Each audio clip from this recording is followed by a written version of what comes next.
Ketua Umum DPP PDI Perjuangan Megawati Soekarnoputri mengaku prihatin atas mundurnya Airlangga Hartarto sebagai Ketua Umum DPP Partai Golkar. Bahkan Megawati mengaku sangat khawatir terhadap kehidupan berdemokrasi melihat peristiwa mundurnya Airlangga, sebab ia menduga bahwa implikasi terhadap peristiwa ini sangat luas. Tanggapan Megawati atas mundurnya Airlangga dari kursi Ketua Umum Golkar itu disampaikan oleh Sekretaris Jenderal DPP PDIP Hasto Kristianto. Politisi asal Yogyakarta itu pun sedikit mengulas bagaimana PDIP memiliki pengalaman pada masa Orde Baru, di mana berbagai intervensi kekuasaan terjadi. Tujuannya saat itu yakni untuk mengerdilkan demokrasi, menjauhkan prinsip-prinsip kedaulatan partai.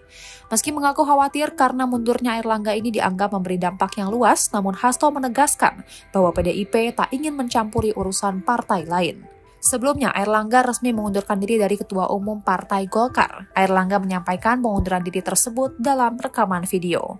Airlangga mengatakan pertimbangannya mundur dari Ketua Umum Golkar adalah untuk menjaga keutuhan partai dan dalam rangka memastikan stabilitas transisi pemerintahan yang akan terjadi dalam waktu dekat.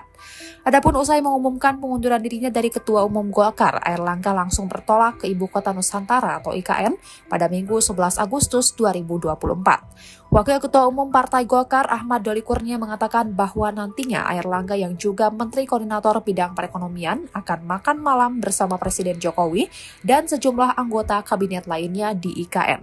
Doli menjelaskan nantinya sejumlah Menteri Kabinet Indonesia Maju akan melaksanakan rapat kabinet di IKN pada Senin 12 Agustus 2024. Download Tribun X sekarang, menghadirkan lokal menjadi Indonesia.